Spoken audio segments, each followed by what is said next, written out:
네, 샬롬, 샬롬.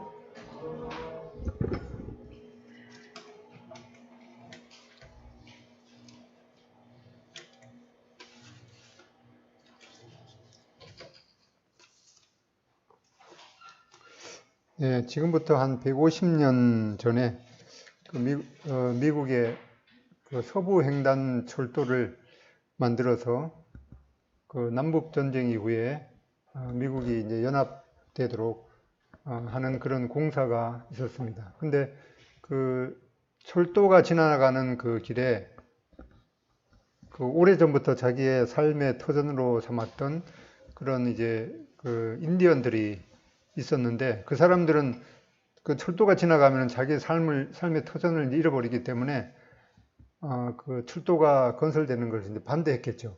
아니, 내가 타고 있는 이 말이 더 빠르지 그 쇳덩어리가 더 빠르겠냐? 뭐 그렇게 주장하기도 그래서 공사에 어려움을 겪었는데 이제 그 정부에서 그 사람들을 설득을 해서 그 추장한테 그 동서 횡단 철도를 이용할 수 있는 평생 이용권을 주었습니다. 그런데 그 사람이 그 종이 딱지가 뭔지도 모르고 그다음에 어떻게 사용하는지도 모르고 그냥 평생 걸어 다니고 말 타고 다니면서 그 평생 이용권을 집에다가 그냥 모셔 두었다는 그런 일화가 있는데 우리 삶에도 이렇게 아주 중요한 그런 것을 자기 집의 장롱에다가 그냥 모셔두고 사는지 살지는 않은지 한번 생각해 보는 시간을 갖겠습니다.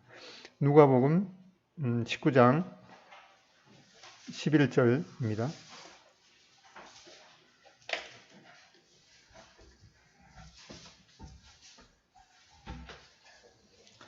누가복음 19장 11절로 28절까지 다 같이 전에처럼 두 절씩 읽어보겠습니다. 누가복음 19장 11절로 28절입니다.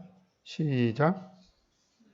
그들이 이 말씀을 듣고 있을 때에 비유를 다하여 말씀하시니 이는 자기가 예루살렘에 가까이 오셨고 그들은 하나님의 나라가 당장에 나타날 줄로 생각함이더라.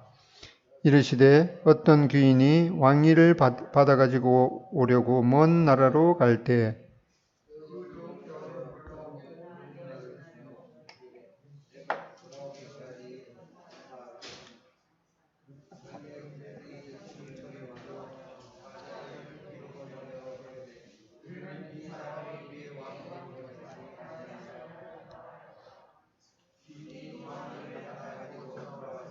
문화를 준 종들이 각각 어떻게 장사했는지를 알고자 하여 그들을 부르니 그 첫째가 나와 이르되 주인이여 당신의 한 문화로 10문화를 남겼나이다.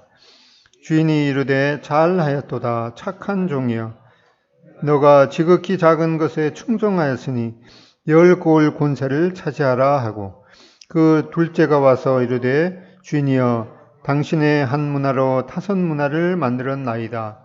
주인이 그에게도 이르되 너도 5고을을 차지하라 하고 또 한 사람이 와서 이르되 주인이여 보소서 당신의 한 문화가 여기 있나이다. 내가 수건으로 쌓아 두었나이다. 이는 당신이 엄한 사람인 것을 내가 무서워함이라. 당신은 두지 않은 것을 취하고 심지 않은 것을 거두나이다. 주인이 이르되 악한 종아 내가 내 말로 너를 심판하노니 너는 내가 두지 않은 것을 취하고 심지 않은 것을 거두는 엄한 사람인 줄로 알았느냐. 그러면 어찌하여 내 돈을 은행에 맡기지 아니하였느냐. 그리하였으면 내가 와서 그 이자와 함께 그 돈을 찾았으리라 하고 곁에 섰는 자들에게 이르되 그 한 문화를 빼앗아 10문화 있는 자에게 주라 하니 그들이 이르되 주여 그에게 이미 10문화가 있나이다. 주인이 이르되 내가 너희에게 말하노니 무릇 있는 자는 받겠고 없는 자는 그 있는 것도 빼앗기리라. 그리고 내가 왕됨을 원하지 아니하던 저 원수들을 이리로 끌어다가 내 앞에서 죽이라 하였느니라.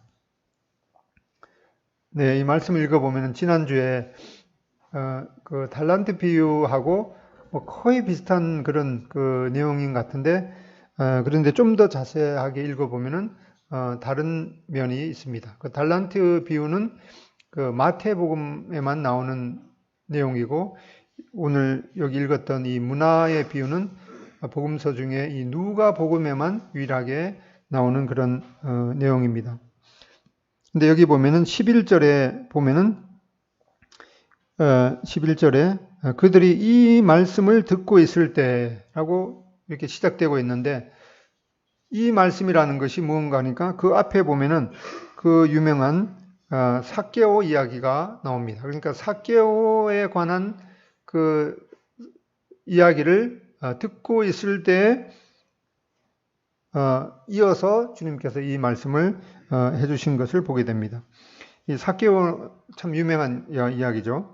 그 여리고에 있던 그 삭개오의 집에서 일어났던 일인데 이 성지순례 가면은 저도 이 여리고를 꼭 가고 싶어서 가봤는 그쪽으로 가려고 했는데 그 개인 그 차를 렌트해서 가는 거는 거기가 이제 팔레스타인 그 관할 지역이라서 개인이 가는 거는 금지가 되어 있더라고요. 그래서 단체로 뭐 이제 버스로 가거나 이제 그럴 때는 그 통과해서 갈 수가 있는데 저는 이제 개인 차를 렌트해서 갔기 때문에 거기 가는 것이 이제 출입이 금해지더라고요.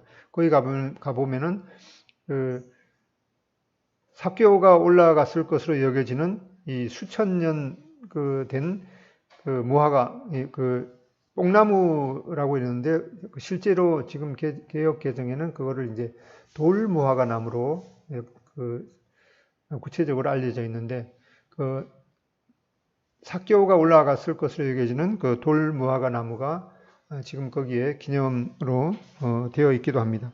아무튼 이 삭개오 이야기는 삭개오는 이 예수님의 소문을 많이 들었습니다. 그리고 그 여기 누가복음 19장에 그 사건이 있기 전에 그 예수님께서 그 같은 그 삭개오가 살던 같은 동네에 그 살고 여리고 그 지역에 살고 있던 한 이 시각 장애인을 날 때부터 눈먼 자였던 그 구체적으로 그 다른 복음서에 보면 이게 바디메오라고 알려진 그 눈먼 자를 치료한 그런 아주 기적도 주님께서 행하셨습니다. 또 그 10명의 그 나병 환자도 치료한 그런 이제 기적을 베푸신 그런 이야기도 이 삭개오는 많이 들었습니다. 그래서 어느 날 예수님께서 그 삭개오가 살고 있던 그 여리고 지역을 지나가신다라고 하는 소문을 듣고 어떻게 해서든 그 예수님을 한번 만나려고 하다가 보니까 자기가 키가 작아서 바로 이 돌무화과 뽕나무에 올라갔을 때 예수님께서는 이 삭개오를 전에 한 번도 본 적이 없는데 먼저 그 삭개오의 이름을 불러주시고 그런 것에 삭개오는 너무나 감격해서 그날로 예수님을 자기 집에 영접했던 그런 이 사건입니다. 그러면서 이제 그 삭개오 이야기의 그 끝무렵에 보면은 예수님께서는 이 잃어버린 자를 찾아서 구원하기 위해서 이 땅에 오셨다라고 주님께서 이 땅에 오신 그런 이 목적에 대해서 말했습니다. 근데 지금 이 장면에서 예수님께서 이제 예루살렘으로 가는 그런 그 상황 가운데 있었습니다. 이 종들은 그 예수님을 따르는 그런 제자들과 또 예수님을 따르는 그런 많은 사람들은 예수님을 따라다니면서 이제 많은 표적도 보았습니다. 그래서 이 예수님을 이제 잘 따라다니면은 이제 먹는 것도 해결되고 그들이 로마의 압제에서 있던 그런 그 상황도 이제 해방시켜 주시고 이제 예수님께서 예루살렘으로 가면은 아마도 예수님께서 그 로마를 이제 물리치시고 그 왕의 보좌에 앉게 될 것은 아닌가라고 하는 그런 기대감에 이제 부풀었고 그렇게 되면 예수님을 잘 따라다니다가 보면은 뭐 한 자리도 주실 수도 있겠다라고 하는 그런 그 기대감을 가졌습니다. 바로 그런 상황 가운데서 예수님께서 이 문화의 비유를 말씀하셨습니다. 11절 다시 한번 읽어보면은 그들이 이 말씀을 듣고 있을 때 비유를 더하여 말씀하시니 이는 자기가 예루살렘에 가까이 오셨고 그들은 하나님의 나라가 당장에 나타날 줄로 생각함이더라. 그래서 이 예수님을 따르는 제자들과 또 그를 따르는 무리들은 이 당장 예수님께서 이제 예루살렘으로 가셔서 보좌에 앉으셔서 이 통치할 시기가 왔다고 잘못 알게 되었습니다. 사실 예수님께서는 그 전에도 제자들과 또 예수님을 따르는 그런 무리들에게 예루살렘으로 가는 그 목적에 대해서 분명하게 말씀하신 적이 있습니다. 18장 앞에 18장 31절.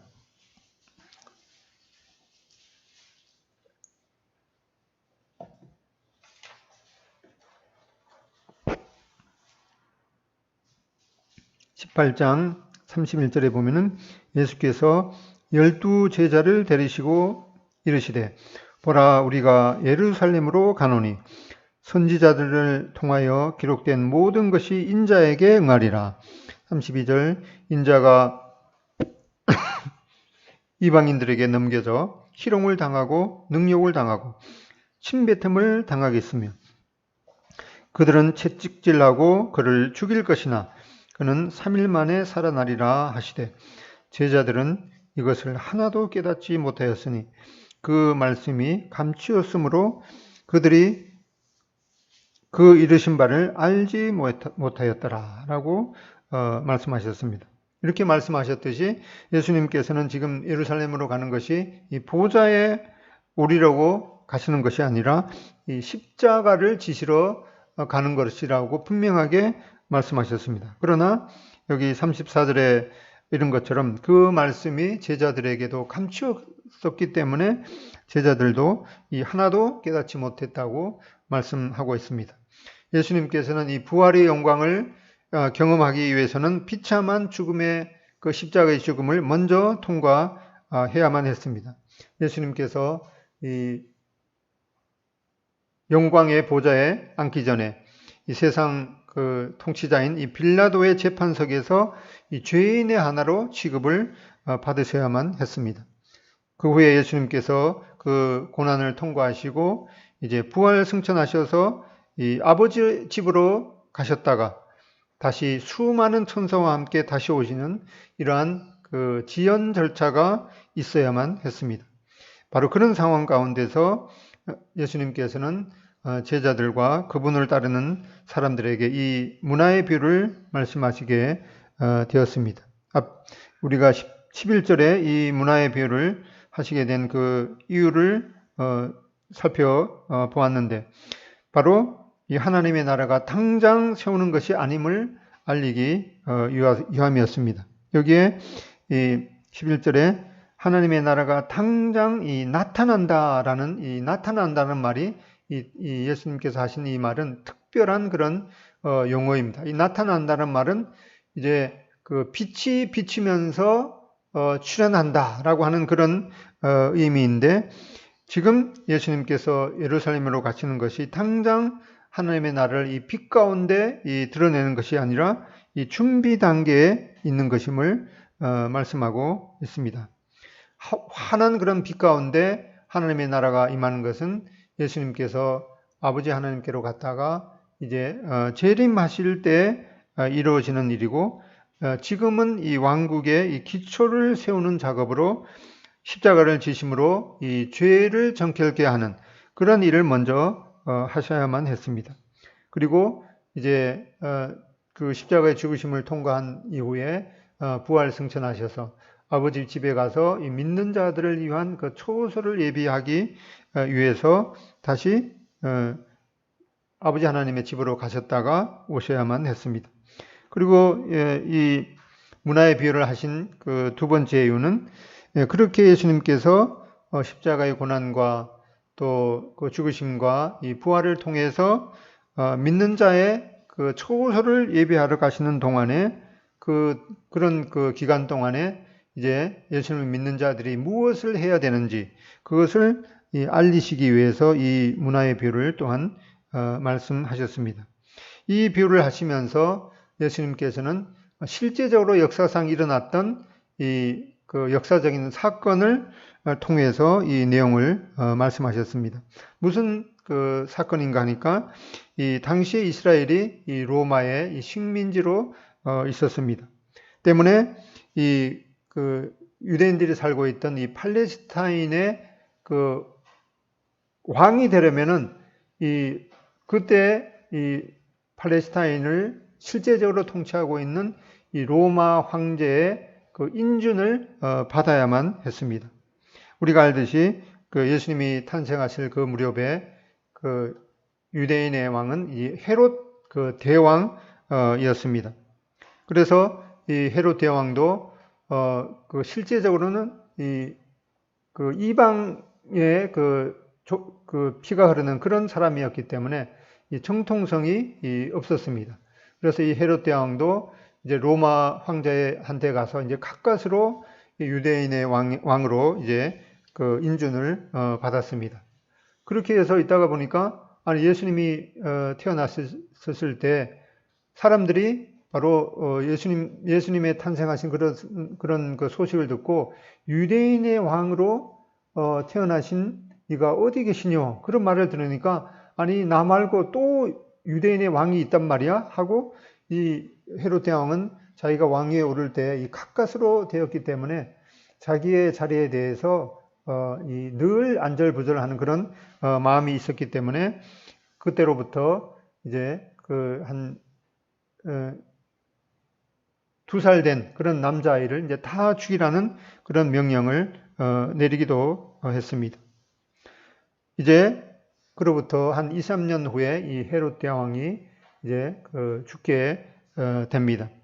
그러자 로마는 이 유대인들이 그 탄압을 해서 이 로마에 대항하지 못하도록 이 팔레스타인 지역을 이제 그 3-4개로 이제 분할해서 그 헤롯 대왕의 아들에게 그 통치하도록 했습니다.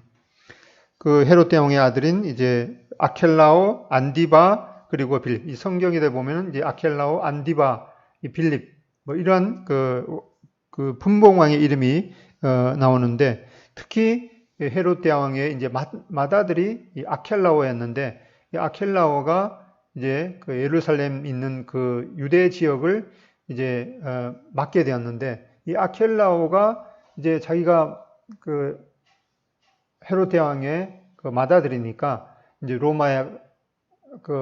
로마 황제한테 가서 이 유대인의 왕으로 이제 인준을 받으려고 갔었는데 그 상황 가운데 이 많은 또 유대인들이 그 아켈라오는 우리의 그 왕이 될 만한 그런 그 자질이 없습니다 하고 반대했던 사람들도 많아서 결국에는 이 아켈라오도 유대인의 왕으로 이제 인준을 받지 못하고 그 팔레스타인 지역이 네 지역으로 이렇게 나누어져 있는데 그 지역의 한 지역만 이제 통치하는 일종의 그 분봉왕이라고 나와 있는데 분봉왕이라는 그 의미가 한 지역을 이제 통치하는 일종의 그 영주 정도의 그런 역할의 지위를 받게 되었습니다.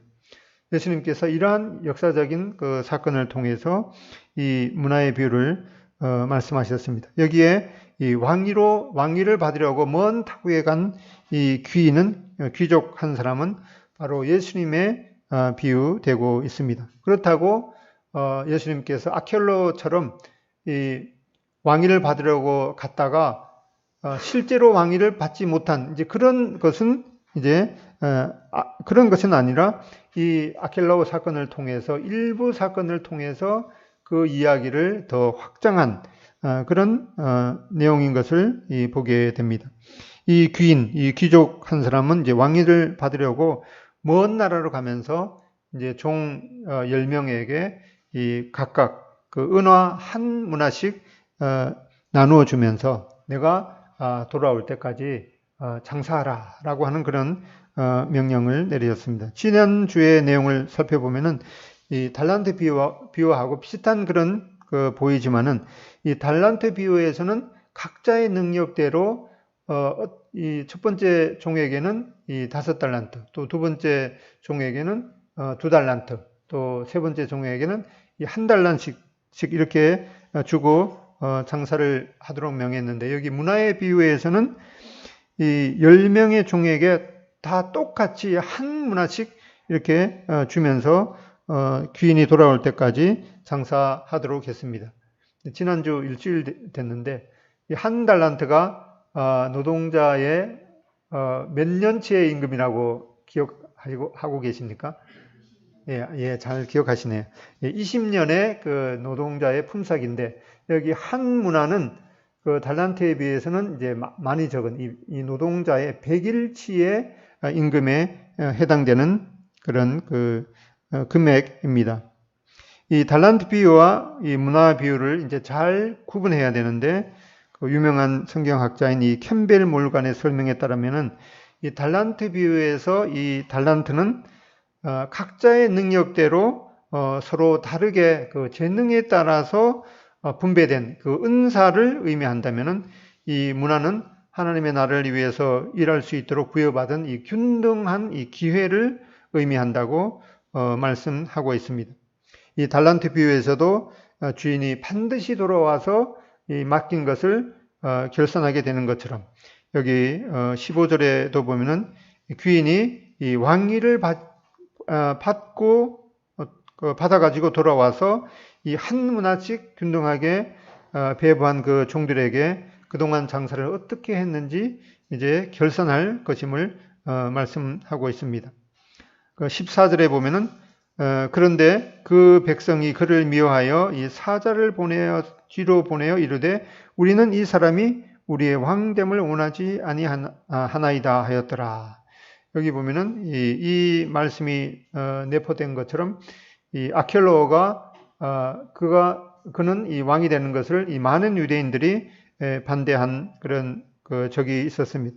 그래서 결국에는 이 아켈라오가 유대인의 왕으로 인준을 받지 못했습니다. 그러나 예수님은 이제 전혀 다르죠. 그분은 언제나 이 왕이셨죠. 예수님께서 아기의 모습으로 태어날 때도 그분은 이사야 9장 6절에 있는 것처럼 그 아기 예수님도 전능하신 하나님, 영존한 아버지, 또 평강의 이 왕이신 것을 말씀하고 계십니다. 예수님께서는 영원부터 영원까지 언제나 이 만왕의 왕이십니다. 주님께서 이렇게 만왕의 왕이시지만은 자기 땅에 왔었지만은 그 백성들이, 이스라엘 백성들이 주님을 영접치 못하고, 뿐만 아니라 그분을 거절하고 이 십자가에 못 박았지만, 이는 우리의 그 범죄함을 해결하기 위해서 예수님께서 스스로 선택하신 그런 그 화목제물이 되신 것임을 보게 됩니다.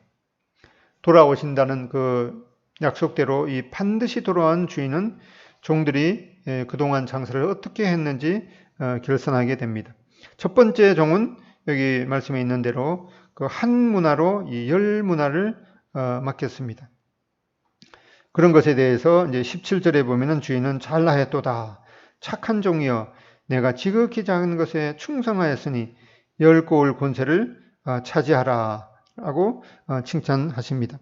달란트 비유에서 본 대로 이 주인은 똑같은 그런 거의 비슷한 그런 칭찬이죠.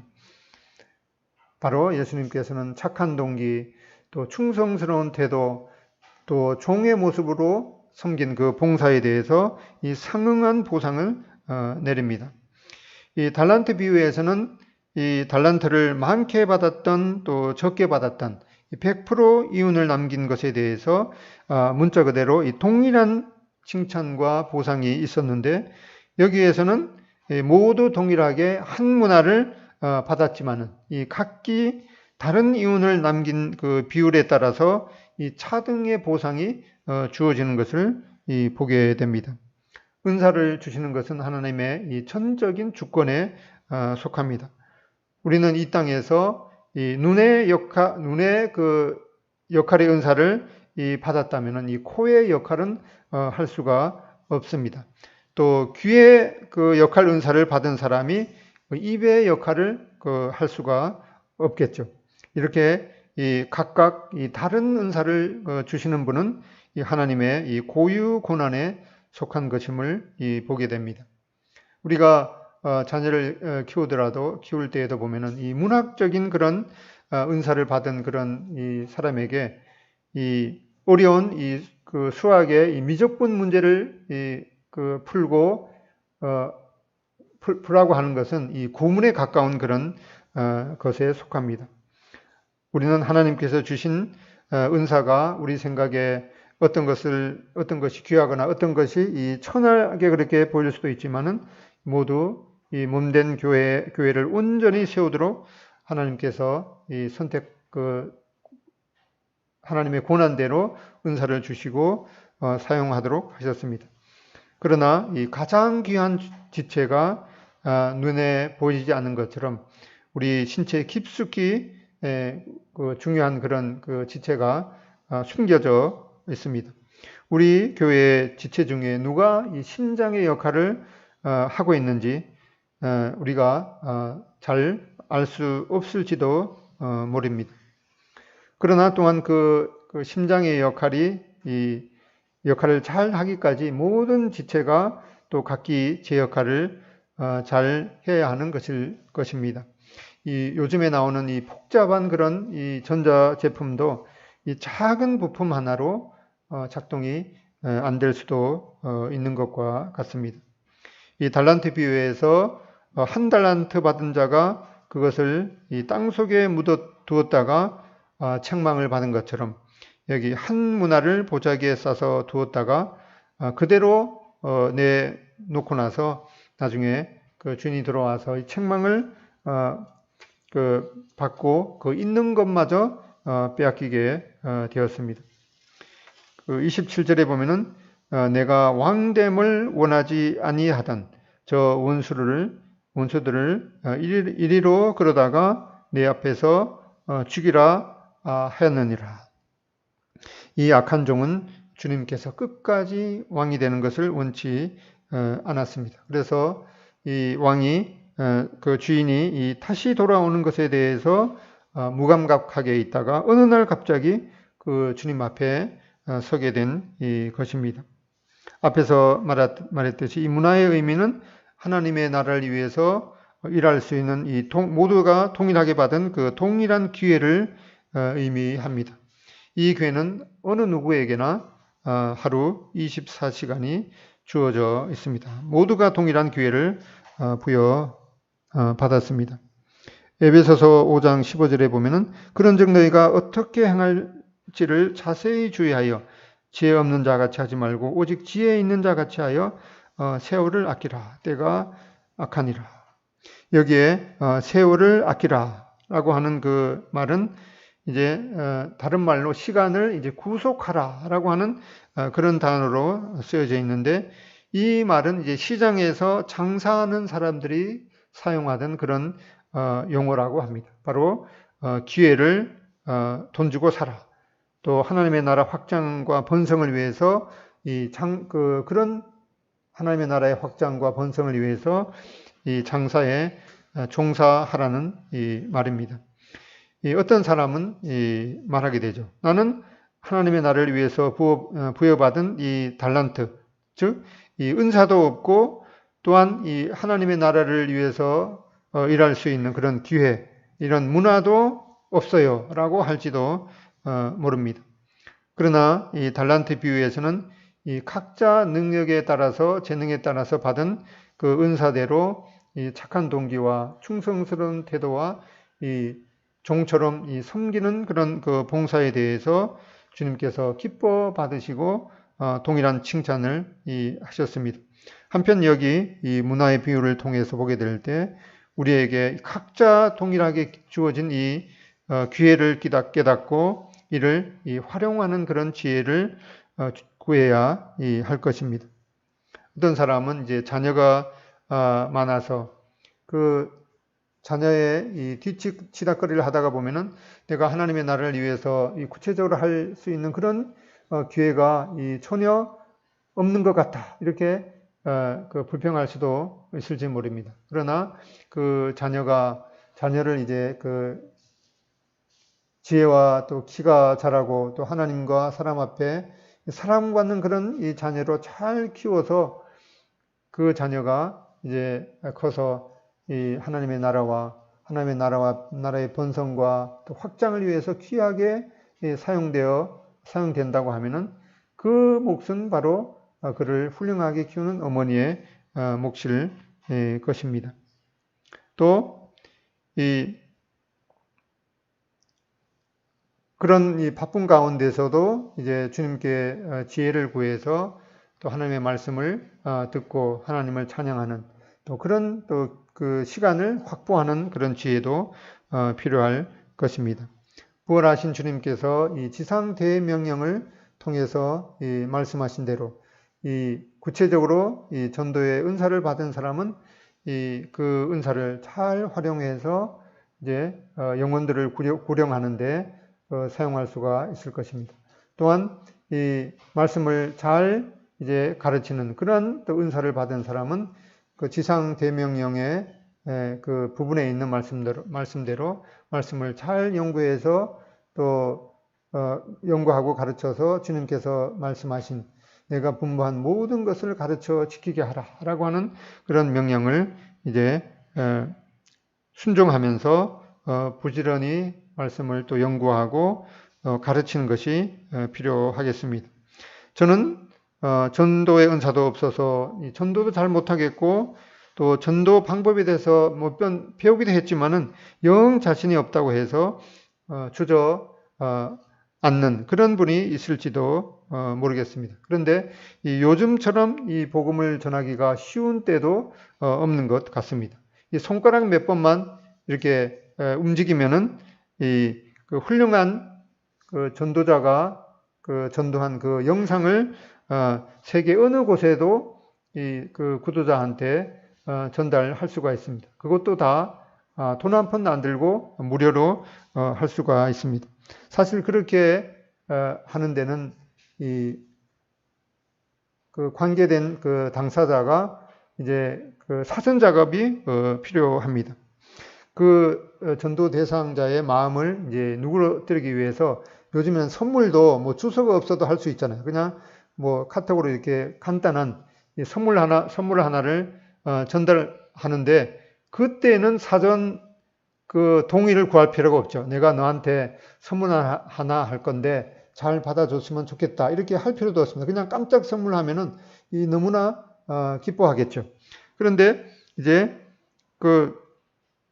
그렇게 하고 나서 한 번 정도 하고 나서 바로 이렇게 뭐 그 복음에 대해서 얘기하면은 그 사람이 어떤 생각을 하는가 하니까 내가 이거 들으려고 낚였구나 하는 그런 이제 그 생각을 할 수가 있는데 그런 것을 이제 평소에도 이제 그 관계 형성을 하는 것이 필요하겠죠. 그렇게 뭐 카톡으로 이렇게 해서 간단한 선물을 보내기도 하고 또 뭐 어떤 특별한 날에 그 전화를 해서 뭐 요즘 그 사업하는 친구면은 뭐 요즘 사업하는 것이 어떻냐. 내가 그 하나님을 믿는 사람이기 때문에 내가 너를 위해서 기도하고 싶은데 뭐 어떻게 뭐 기도할 그 내용이 없느냐 이렇게 물으면은 그 사람이 그 싫어할 이유가 없겠죠. 그래서 뭐 그런 이제 기도 제목을 받고 그 실제로 기도 또 해주는 그런 것이 필요하겠습니다.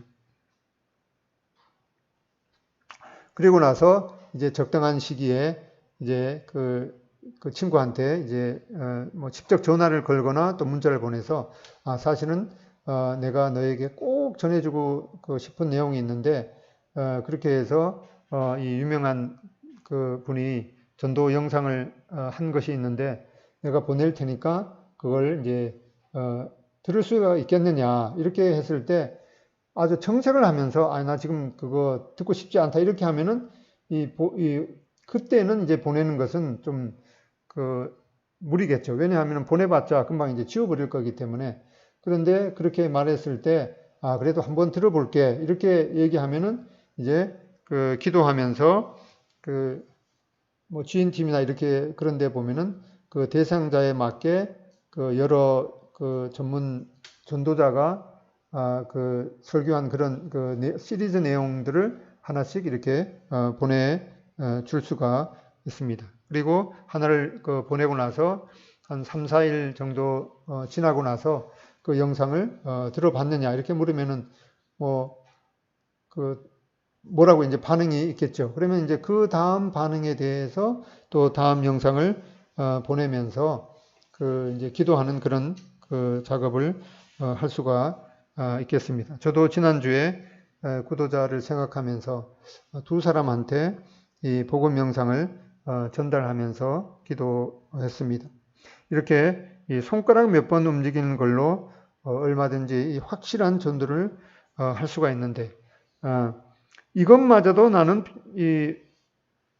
그 전도의 은사가 없다고 핑계대면서 포기하는 것은 여기 문화의 비유에서 나오듯이 이 동일하게 한 문화씩 받았는데 그런 그 기회를 부여받았는데 이 문화를 주님께서 주신 이 귀한 이 한 문화를 보자기에 싸두는 것과 같을 것입니다.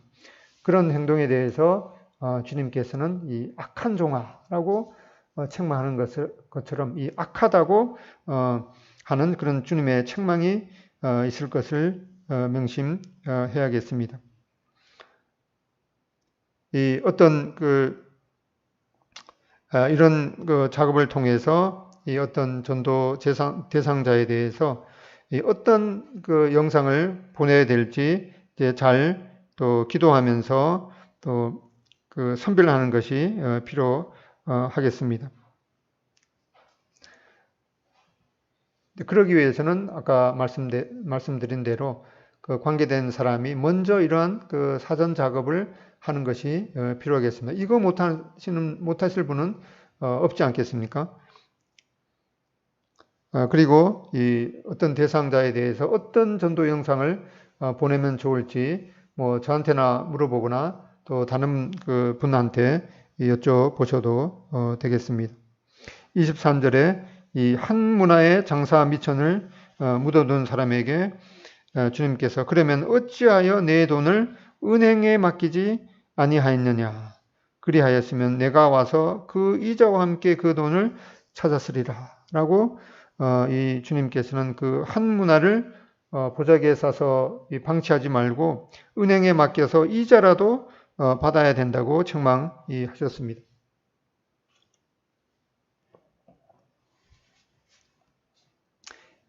이런 전도를 하는 것에 대해서 나는 형 자신이 없다라고 하는 그런 사람은 그 전도 대상자에게 한마디만 계속해서 똑같은 말을 계속해서 하셔도 됩니다. 어떤 말인가 하니까 내가 너를 위해서 기도하겠다라고 하는 것입니다. 한 번이 아니라 이제 계속 기도하는 거죠. 그리고 언제 만났을 때 너 하나님께로 돌아갈 그런 마음이 있냐 그러면은 이제 반응을 이렇게 할 거 아니에요. 나 전혀 관심이 없다 그러면은 언젠가는 너가 주님께로 돌아오도록 내가 기도할게. 그리고 또 한두 달 지나갈 수도 있죠. 또 한 달 정도 지나서 전화를 통해서 뭐라고 이제 할 수도 있습니다. 그러면 또 뭐라고 이제 반응이 있죠. 그러면 한마디만 하면 됩니다. 내가 너를 위해서 너의 인생을 위해서 정말 진심으로 기도할게. 그렇게 몇 번 하다가 보면은 이제 대상자한테 어떤 특별한 일이 생깁니다. 그러면 그 사람이 무슨 생각을 하는가 하니까 내한테 이런 일이 일어나는 것이 혹시 그 친구가 나를 위해서 기도했기 때문에 이러한 일이 일어나는 것이 아닐까라고 이제 생각하게 되겠죠. 웬만한 사람은 이제 한두 번 이런 일이 자기한테 일어나면은 내가 그 친구의 좋은 대로 내가 이제 하나님을 믿어야 되겠다라고 하는 그런 결심을 하게 되는데 이 고집이 센 분은 이제 된통 그런 기회를 거절하고 이 된통 당한 후에야 아마 돌아오게 될 것입니다. 이렇게 내가 너를 위해서 기도할게라고 그 말밖에 한 적이 없는데 주님께로 돌아온 그런 간증의 역사를 우리는 듣게 됩니다. 여기에 이 은행에 맡겨둔다는 것은 이와 같이 하나님을 위해서, 하나님의 나라를 위해서 일하는 이 사람이나 또 그 일을 위해서 후원하고 이 기도하는 것을 의미할 것입니다. 이 달란트 비유 해석은, 문화의 비유 해석은 다시 돌아오신다고 약속하신 그 주님께서는 반드시 그 약속대로 다시 돌아오실 것입니다. 그리고 우리 모두에게 동일한 기회를 주시고 또 하나님의 나라의 확장과 그 번성을 위해서 일한 것에 대해서 이 합당한 보상을 하실 것입니다. 주님께서 이 잘하였도다 착한 종이여 너가 지극히 작은 것에 충성하였으니 10고을 권세를 차지하라. 여기 10고을이 무엇을 의미하는지는 정말 기대가 됩니다. 이 땅에 내 앞으로 등기된 땅 한 평 없으신 분이 많으시죠. 그런데 여기 한 고을도 아니고 여기 이렇게 10고을을 주신다고 약속하신 그런 것을 볼 때 우리는 이 명동 땅을 갖고 있는 사람이 부럽지 않을 것입니다. 이렇게 우리 이 모든 사람에게 이 동일한 그 하나님의 나라의 확장과 또 번성을 위해서 일할 수 있는 이런 동일한 기회를 주신 것에 대해서 우리는 이 어떠한 형태로든 이 동일한 기회를 사용할 수가 있을 것입니다. 이렇게 그 기회를 잘 사용해서 주님 앞에 이 놀라운 이 보상을 받는 우리 모두가 되기를 소원합니다. 찬송가 496장